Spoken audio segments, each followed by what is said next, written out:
I didn't go to finishing school. Probably hard to tell from listening to me talk because I'm so poised. But it's just, it's a game changer. It's so helpful. It helps you do a deep dig on your business. And it's hard to explain how transformative the program is, how great. Now, you'll get me all talking about it. I'll get choked up and get emotional because the faculty's awesome. Everybody's amazing with it. So Hey guys, this is Give Us It Podcast. We are up in the mountains, and this is your host, Wes Israelson. Now, if you want to be a part of something special, you want to talk ergonomics, economics, business, and life, this is your chance. We highlight your business, your challenges, and or the things that have made you succeed in life. So if you want to be a part, this is your chance. Hey everyone, it's Wes Israelson with the Main Street office, and we are Give Us It Podcast. Today we're up at the New Park Resort. There's a hot tub right here, beautiful mountain view.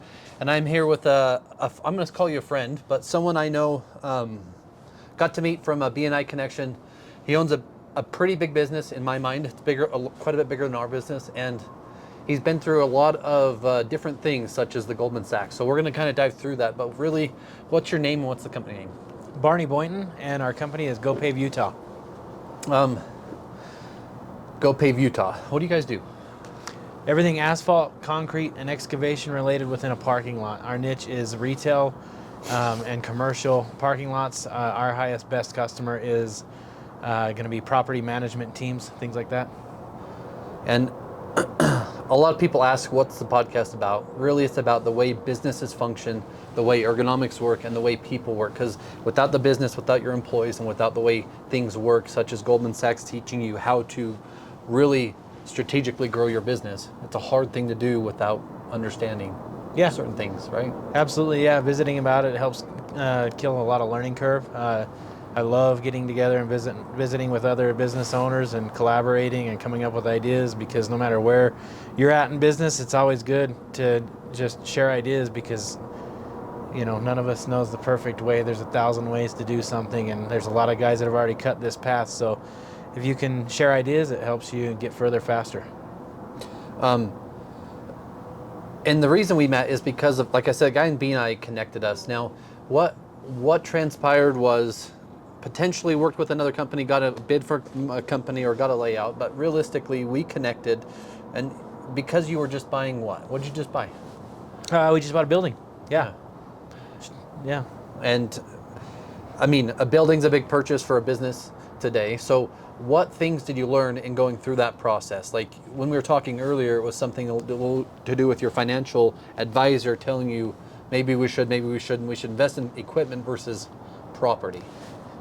We just had the opportunity to get into our own space. We need a little more room to run. We've outgrown, we're like a big guy in a little coat right now with our existing space, and we need to expand.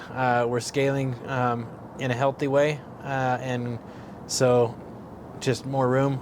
Everything we do takes a lot of space, and so that was the big motivator.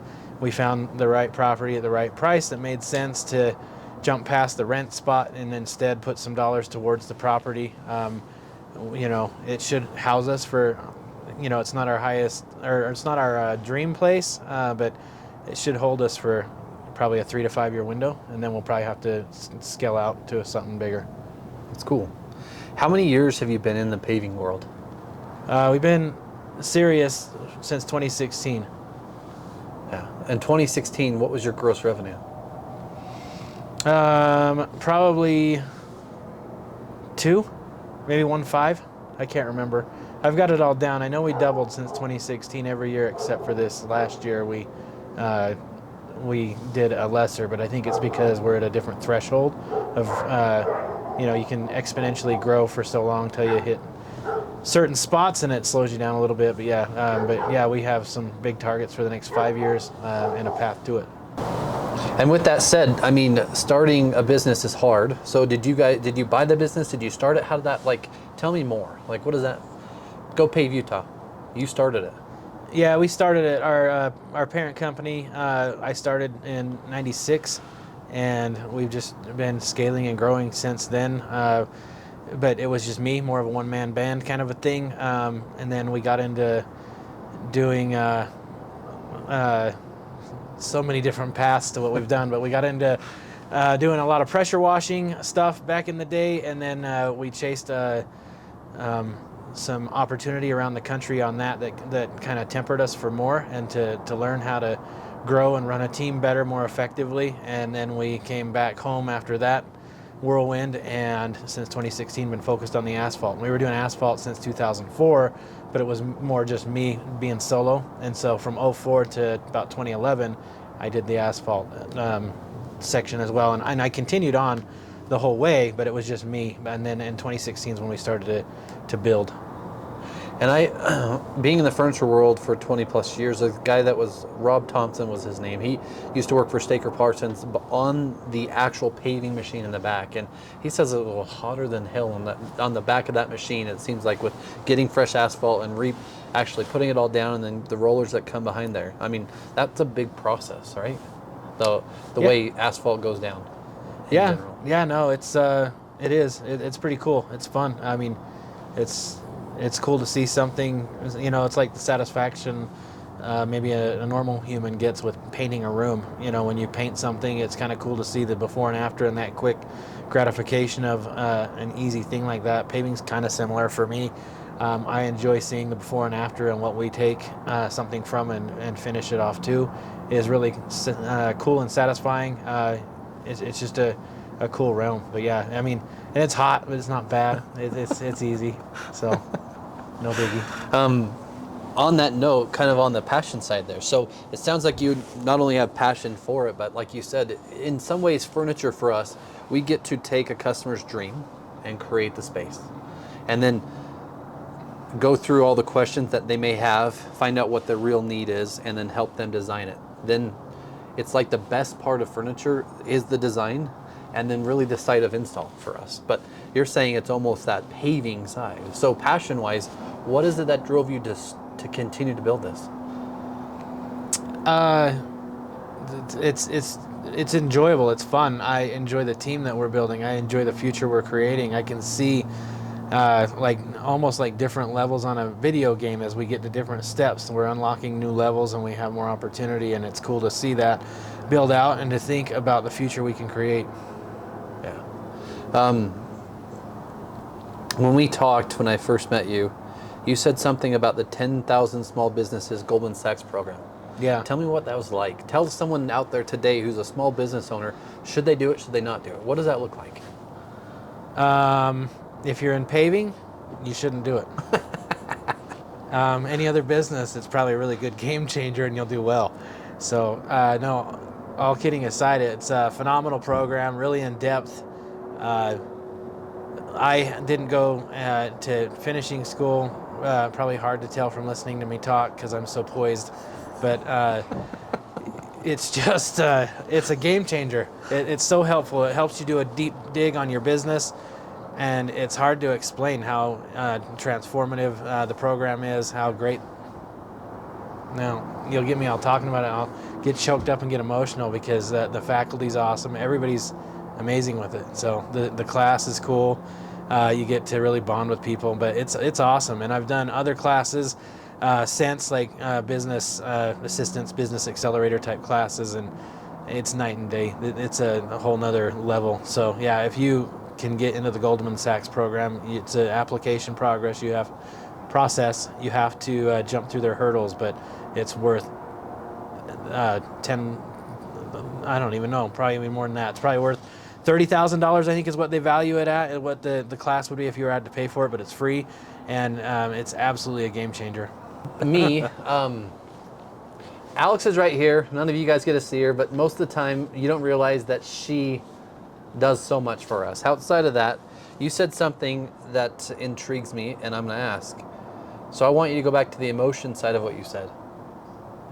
You said it might get you choked up. Why is that? Because I'm a big baby and I cry a lot. So am I. Thanks for pointing it out. Now I feel really vulnerable. I get emotional a lot when I speak in public, or if I think too much about like who actually could be watching and listening. So. But that kind of chokes me up because a lot of people mean a lot. So, yeah. And how important is it for you and your wife that you went through this program? Probably good. She probably had a lot of good Thursdays when I was in class. So, yeah, I think it probably helped our relationship. We might stay together a little longer because of it. So, yeah. As far as where the business goes, I mean, we had a good path. We're fortunate, our industry, with what we do. There's opportunity with what we do, and I knew where we were headed, and we were going there. We were doing really good.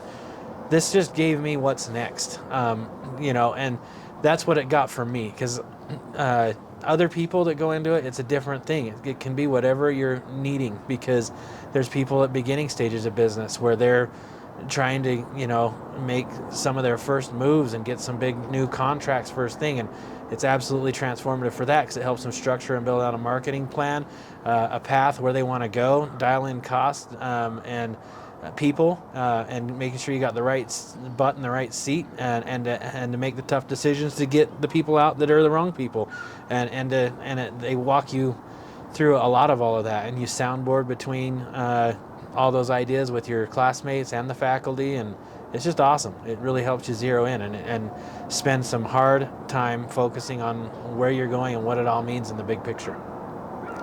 And today, how many employees do you have? 36. So you have not only 36 employees, but you have 36 families that depend on you to make the right decisions to move the business so that everyone keeps a job and looks for a career. Yeah. And that's a big, as a business owner, that's a big thing, right? I mean, that's, in some ways, why do you start a business is one reason, but why does it keep growing and why do you keep doing it? It's for the team, it's for the family, it's for the growth. Yeah. Right? Kinda. Yeah. No, that's part of it for sure. Kinda. I mean, it's the freedom of it, and that's a big, huge part of it too.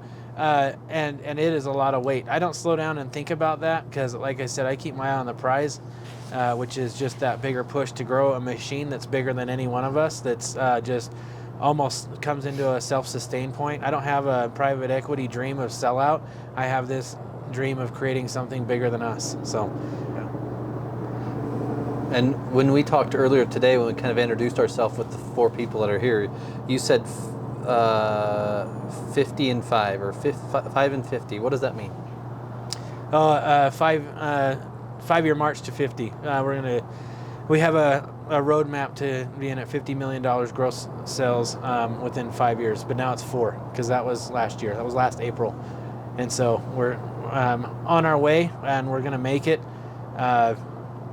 We have a sensible plan to get there. If I hit the checkpoints of what we've made, that the roadmap to get there, and it's there, it's doable. So yeah, we're going to get it, and it changes the game, because it'll take us to a different level to be able to offer even more for the team, to even get more people vested to us on what we're doing, to try to create just more opportunity.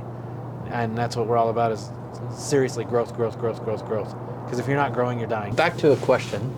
So when we got here, the new park, who's nice enough to let us be here, Chris, thank you very much, Chris Eggleton. Go Pave Utah. Yeah, new park, and specifically Kyle inside. But realistically, you were talking about ways that the parking lot should be changed or fixed or something. What do you see most people do wrong with their parking lot, and why? How do you go about just advising them or talking to them?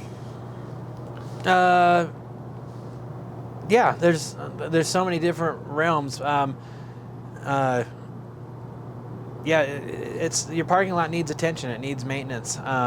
Over time, when it doesn't get proper care and maintenance, it exponentially becomes more of a thing to have to address, as far as to try to get it back up to par with being ready for like retail or consumer traffic, whatever type of thing. But yeah, I mean, most people we deal with have budgets for it. They tie it into their CAM fees, and it's set up on a regular schedule. And so, and that's what we want to try to promote and help property management teams design and implement. We can be really helpful with that process, with coming together with a plan, doing things in quadrants or sections on their property, chopping it out into a digestible piece depending on what needs to happen with it, If it's a major overhaul, like tearing out and replacing sections, milling and overlay areas, or just simply doing like a crack seal, seal coat, restripe kind of a thing. We also, help with even the concrete level maintenance, because sometimes storm drains and drain collars, things like that, get neglected. Curb and gutter always gets chewed up around the property, and so we do a lot of concrete, curb and gutter, things like that. But it's just staying up on it, because it's when you ignore all of those things it becomes like a multi, tens of thousands of dollars of something in a bigger parking lot. And if you just zero in on it and try to keep up with it year over year, because it's an investment and it's going to take some attention year over year, and that'll keep that that lion tamed a little bit, so you're not dealing with a bigger issue where it's such heartache every 8 years. It's a little bit of medicine continually. And it kind of ties into a little bit about what we do. Like, so say that we do ergonomics or chair fittings or desks, right? But you can just buy the furniture. You can just buy or fix your parking lot. But if you're not educated by someone that understands how pavement should be taken care of, you don't slurry seal or crack seal, or if I said those words right anyway, I should say. But if you're plowing like you do in Utah, you salt like you do in Utah. Yeah. And you don't take care of it. Someone didn't teach you how to take care of it. Pretty soon in 8 years, that's a big bill. That's a big thing you have to take care of. And your CAM fees are not going to take care of it. True. Yeah. You have to have a special assessment, and nobody likes that. So, no, yeah, that's a good way to put it. I like how you threaded that needle. I'm sitting in a really comfy chair because of you, and it changes it. Yeah. Yeah. And I didn't know, honestly. I'm not being, whatever. It's super comfy. So it makes a difference.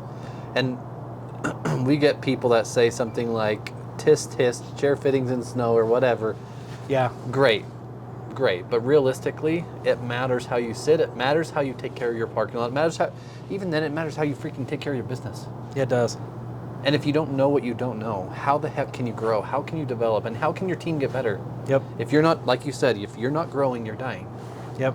If you don't invest in something to get you better, your parking lot, if you don't get, it's going to die.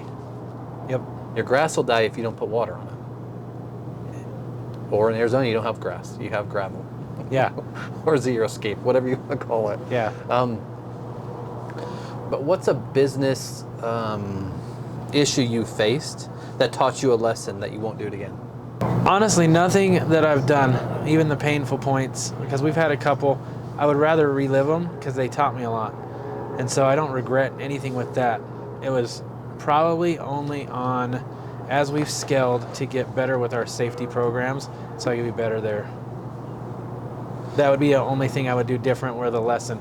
We've had a really good safety record, but we have a couple misses along the way, and those would be my only regrets, that we would have scaled and been better faster with our safety program. Everything else, we've taken some on the nose, but I wouldn't change it. I've become better because of it. I hope that those of you who it is know who you are, and you don't sleep as good at night, but I still like that we have the experience, so it's okay. Yeah. And for a small business owner today, whether it's starting a paving company, whether it's starting anything, what would you tell them the first most important thing they need to do is? Go. Just go. Start. Go Pave Utah. Just go. Start. Get going. Okay. Yep. Don't vapor lock on wringing your hands and sweating about this or that or whatever. Just get going. Just go. Because you don't know if you can or can't do something, or don't know if you should or shouldn't unless you actually take the step to go. Yeah. Quit being scared and go. Yeah. So you run day to day, or does your wife interject? Is your wife in the business? I think you said something about your wife as a part of the business, maybe not. Yeah, no, she is. She runs everything admin. So, but yeah. And then what was the question on the beginning? Just basically, what does your day to day look like for you?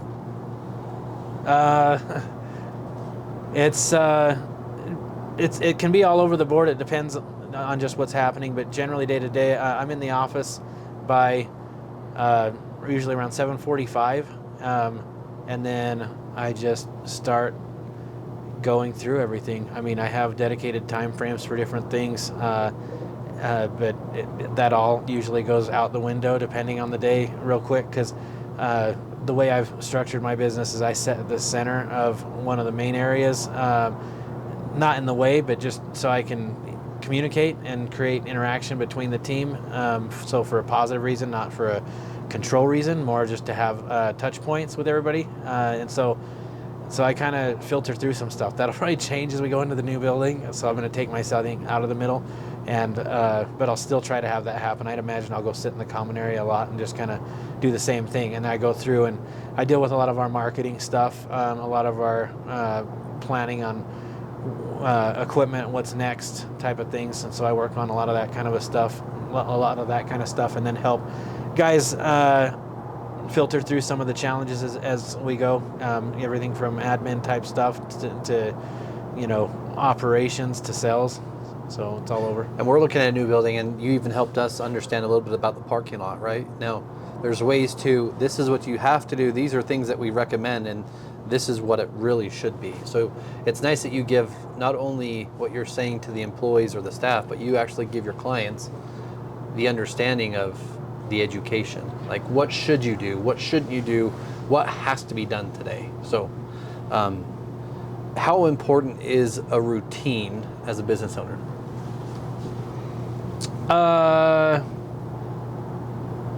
That's a good question. I don't know. I sit and reflect because I don't have one really. I mean, I kind of do, I guess, if I think about it. I have, a daily where I go in every day. I get up at the same time and do certain things. I work most days. I'm not out of the office till usually 6:30 to 7:30, depending on the day.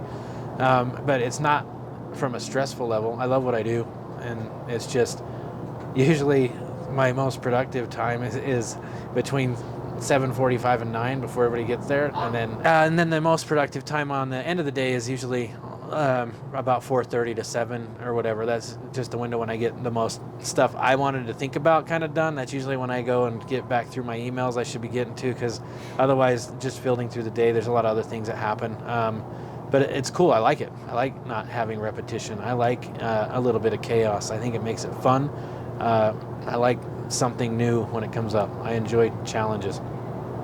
I'm going to ask the question because it kind of came up before. So, as a business owner, you say you have 36 total employees, not all in the office, I would assume, right? Correct. But what you said from the 7:30 to 9 in your flow state, in your most productive state, what is that time worth as a business owner? Not passionate about that. No, not to dodge the question or whatever. No, that's okay. The bigger questions into, say that time's in your employees, their productive state, due to something ergonomic or something realistically like your equipment, the way you buy your equipment so it's productive when your employees are using it at the time they need it most. That's more valuable than just not replacing your equipment or not actually taking care of your asphalt or your concrete, right? There's things that you need to do every day that allow your team to be in that production state or that flow state that allow them to get the most work done in that period of time when they need it most. Totally, yeah. I want to maintain my team like I would hope to educate our customers to maintain their parking lot, because I want, absolutely no question, the best team. I want the best trained guys, the best safe guys. I want the best equipment, and I want the best customers. So we're not going to be a low price leader kind of a team. I want to have absolute through the roof best across the board, and I want people that deal with us to know that that's what they're getting. Yeah. Like, no question. And I want my team to feel that in everything we do. Yeah. And as a business owner, you understand that if your machine goes down and you don't have the backup, or you don't have the KPI set in place, or you don't have your, let's say, your analytics to understand that 3% of your business gross needs to go to your equipment so that you always have new equipment coming. So if something breaks, you're not down, you're not losing jobs, and your employees can still work, your clients can still be serviced. Yeah, no, when we have that dialed in, back to the Goldman Sachs program, that helped us learn that. So it really did. It helped us dial in those metrics really good. So it was awesome. And we were doing good before, but it was more of a, quilt work of thoughts and ideas in that, and it helped us really shuffle together things and organize it into buckets so that we had a better plan, and it made it more dependable, because that's what the banker wants to see, is consistency. Bankers are pretty boring, and they want to see, that the Yeah. boxes all fit and everything's got a spot here, there, everywhere, and it's just you don't need to wow them other than show them consistency and forward progress, and that's going to help you leverage where you need to go as a business too. So, but again, the Goldman Sachs program was really helpful with that. Sincerely. Yeah. Outside of that, what's like a favorite book? What's a book that you read, or you're going through a podcast you do? Do you have any books or anything you can recommend for someone today? Yeah, there's a lot, but I think one of the newest ones I've read would be Hook Point. I really liked a lot. That was a good one for marketing, but How to Win Friends and Influence People has been like one of my longtime go-tos. I love that book. I think you can be and do whatever you want to be in life. If you read that and take it to heart, it's a home run. But Hook Point's awesome for marketing because I do geek out on marketing stuff. I love that. Okay, so what's the coolest marketing thing you've done for your business then? I'm going to jump in and say, I think the fact that the way you explained it, if you take your team bowling, it can be $3,000 to $5,000. If you take your team and you rent out a whole movie theater and get popcorn and drinks, $1,000. Yeah. Yeah, that's a good way to go to promote and create culture with your team. We did that with our team. We're gonna do it this next year on a quarterly basis. We have a movie night. It's really cool. You get the whole theater. You can do premieres, whatever. But it's pretty fun way and cheap it's not cheap, right? It's still $1,000, but in the big picture of 36 people and what we're doing, it's relevant, and it's not a bad price point for what it is. Marketing wise, my head went to other stuff, not culture building. We put Go Jazz in Silcoat on a parking lot a couple years ago. That was a funny thing, and you could only see it from a drone, and so that was kind of cool. And I think they were in the finals or something or whatever. I don't know. They were doing okay. They were doing way better than this year. So, but yeah, that was kind of a cool thing because we're big Jazz fans. We love the Jazz. And then another thing we did that was kind of a cool marketing thing was we got safety yellow is like my second favorite color, and we use it as much as we can. And so we did fluorescent like safety yellow headbands for an event, and then offered it was for a golfing event, and then we offered $1,000 to the lucky winner if they were caught having it on throughout the day. And so it was just awesome because we had a little nothing footprint into that event, but yet everybody had on yellow headbands with our logo on it and all the social, and so it was kind of cool. It was a fun thing. And then, I mean, you're team based. I love the Goldman Sachs thing, and I love the way that businesses can help each other understand how to grow. As Danny said earlier, we were talking that business isn't industry specific, right? Business, you have employee issues just like I do. You have equipment issues just like we do. You have staffing issues in some ways just like we do. Now, how does all that work? Generally, one thing doesn't fit all, but having a creative idea, something like a podcast, something like a creative event that gets people out there to get your brand recognition, or going through Goldman Sachs. And you said eating breakfast in the morning was a way to collaborate, get to know people, and it caused some sort of connection. Yeah. Right? Yeah, this is awesome. It is good. Yeah, zeroing back in on the program.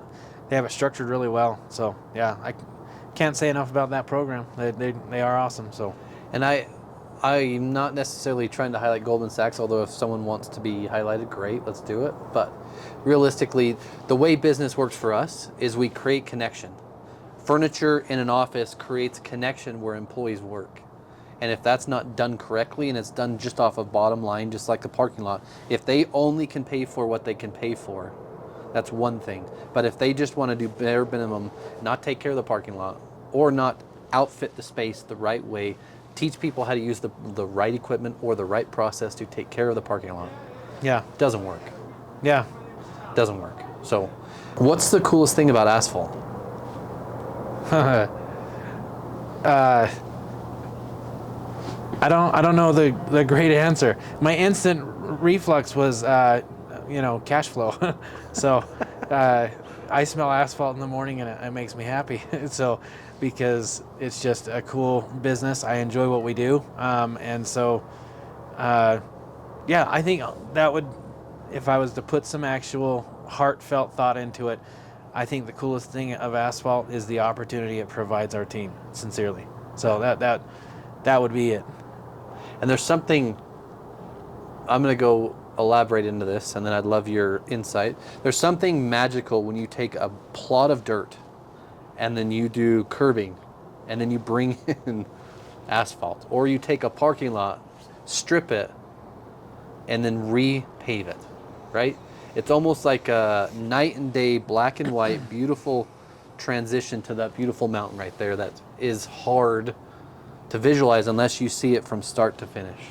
Yeah, no, if we paved that mountain, it'd look really good. You'd get some really good skiing in on it. I enjoy it. Yeah, like you said, it's cool to see the before and the after, to see that change and that progression.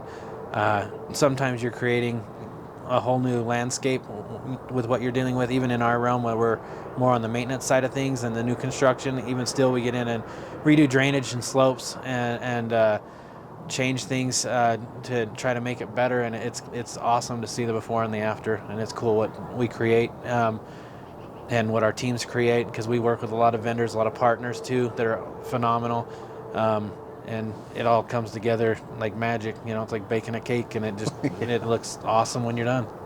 And furniture does that for us, right? There's a lot of things that do that for us. I was having a conversation with my goddess, my wife, last night, and she, and I particularly, but she takes, just like this deck right here, the lines of carpet with the vacuum.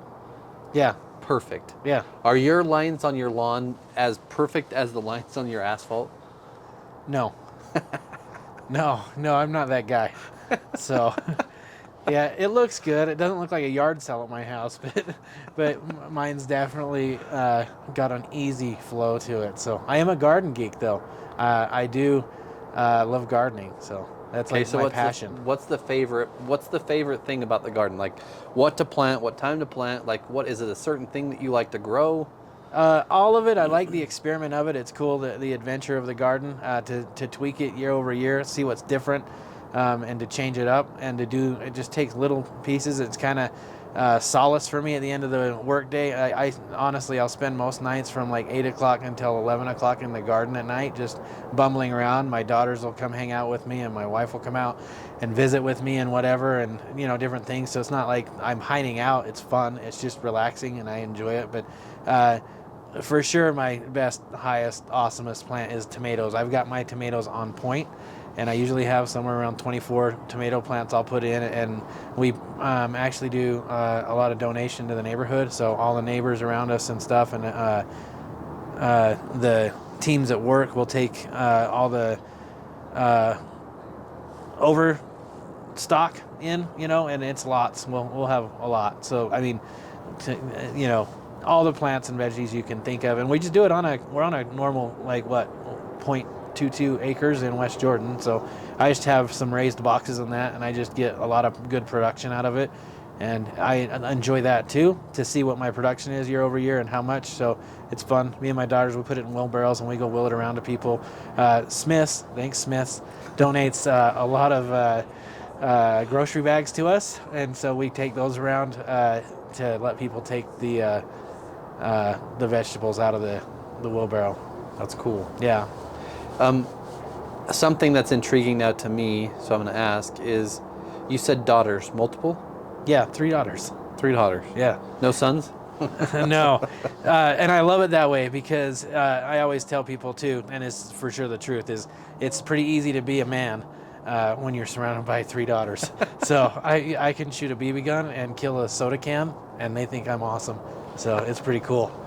That is cool. I've got 2 little princesses, so I understand. If I can charge a battery, home run. I don't need to know how to change a tire. That's for the tire guy, and they still think I'm manly. If I had a son, he'd probably be, shamed by me, or I would be whatever. You know what I mean? He wouldn't be proud of his dad, because, I wouldn't be as good as some of the real man stuff.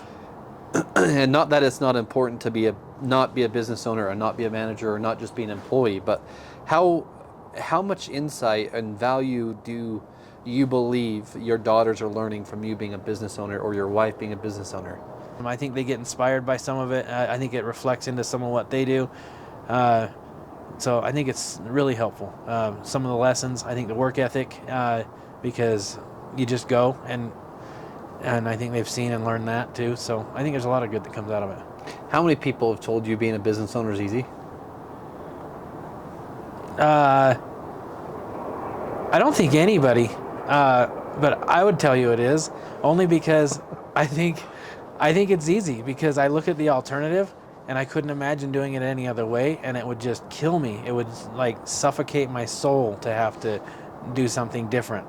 And so I really enjoy what I do as a business owner. And so although long days, tough choices sometimes, hard conversations, I would never want to do it another way, because I think that would be far harder to walk that path than the one I'm on. And when you're a business owner who loves what they do, who loves helping people, loves growing and developing, it's like life, home, life, business, it's all the same. Yeah, that's true. Yeah, I don't see a difference. It, like, my days or whatever, if I had to take care of something whenever, it's no big deal. It's just part of it. It's just fun. Like I say, I enjoy it. It's just a challenge, and seamless. It's all one. What's a fun fact about you outside of gardening, kind of what we talked about? What's a fun fact that people today don't know about you? I'm trying to think. I have had, it's not a fun fact. It's like, it's not meant as a brag, but I'm pretty excited about it. But I've had dinner at Club 33 in Disneyland. And so that was kind of cool. That's a little milestone in my life. And I collected stamps growing up, and I still have my stamp collection. And one day when things slow down, I might try that again. So there's a guy that we know that loves a bunch of stuff that way, but what is that? For me, if someone that doesn't know anything about it, what does Club 33 mean? What is that? It's just a private area of Disneyland that's tough.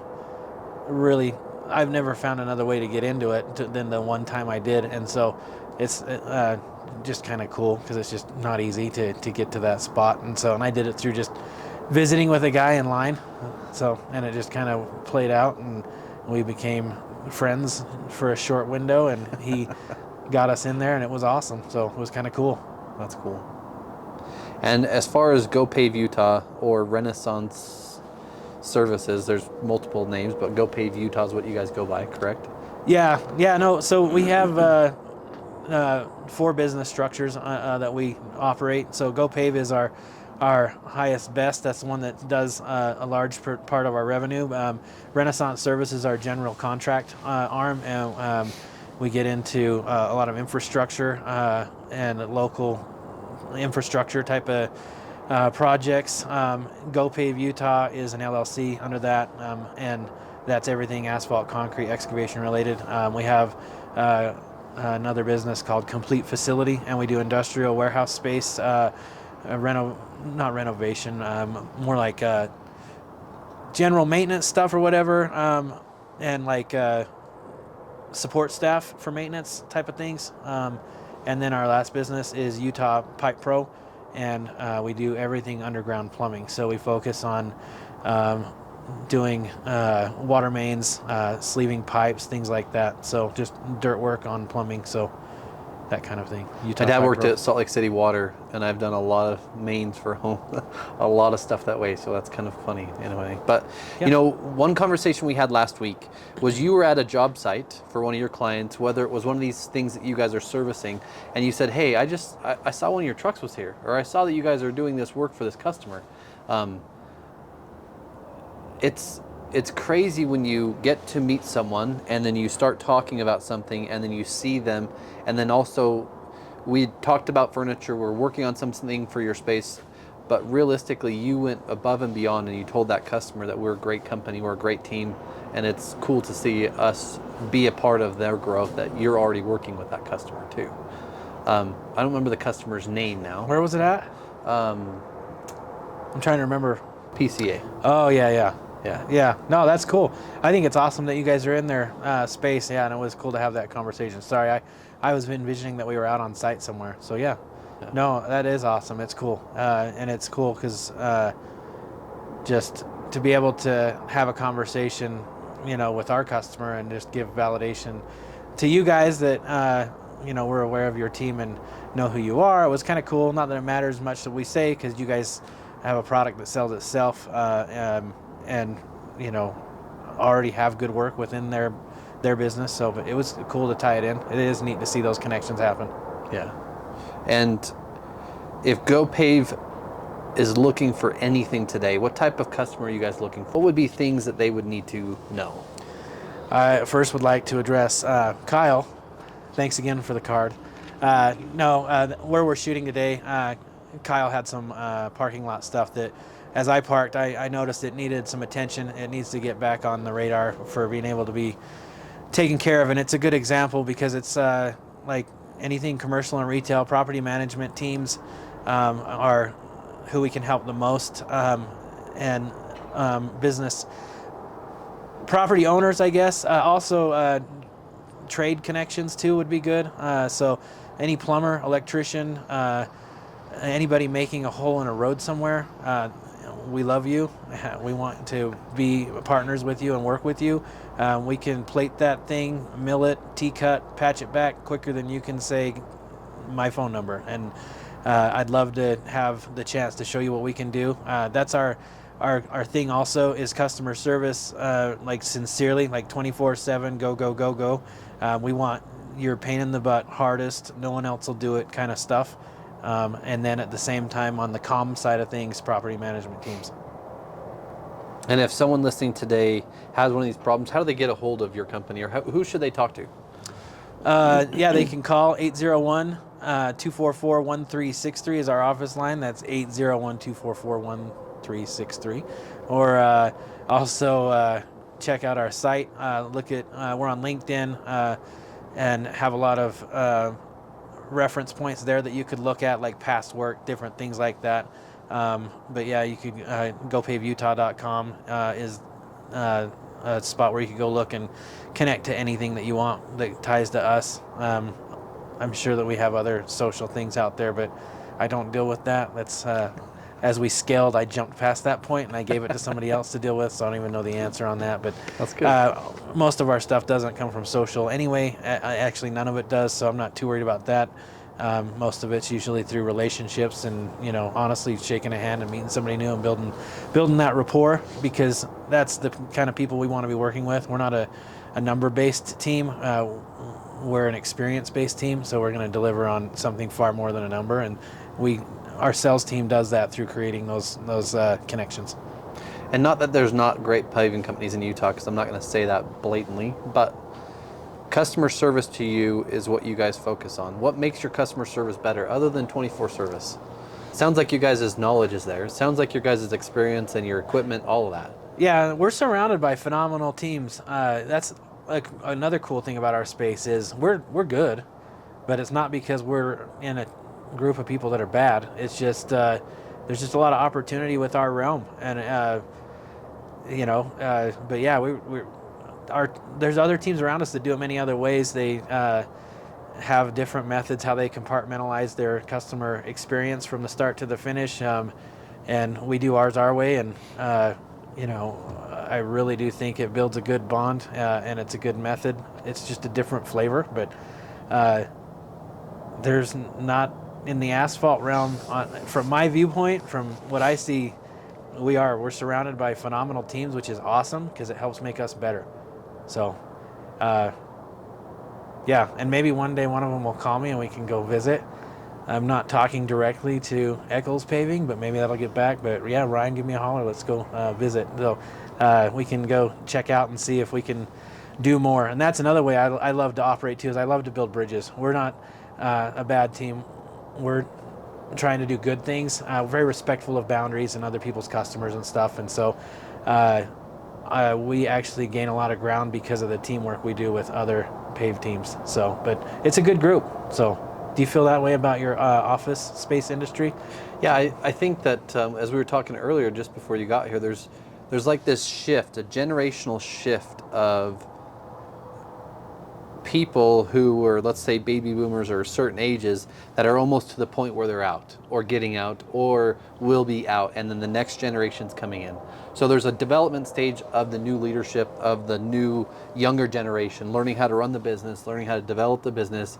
A lot of our mid-market dealers like us have been in the business for 10, 15, 20 years working with that, right? But there's so much change in the industry, let alone COVID, about killed this industry for us. But I believe that there's certain people that will undercut people, but I also believe that there's certain people that need what we do. We're the largest used dealer in Utah, and that's an avenue, and other dealerships or other companies can use us to supply product to their customers that we don't undercut. Bailey's Moving and Storage is a big partner for us, and we don't undercut them. Even though we have a moving business, we move furniture, we move people, right? So we do that same thing, but we do the technical stuff. They do the moving side so much bigger than we do. And maybe Eccles, if you're a part of this and you're listening, great. Like I think that would be a great partnership for you, just like it would for us in certain ways. So yeah. It is good, especially if you got teams doing good things and working together, because, this journey's short, and that's life, and just grow and go. It's fun. I'm going to ask two questions. First one, I'm going to give you both so you can think of answers if you decide to. First is, what do you do for fun? And second is, what do you think about the chair?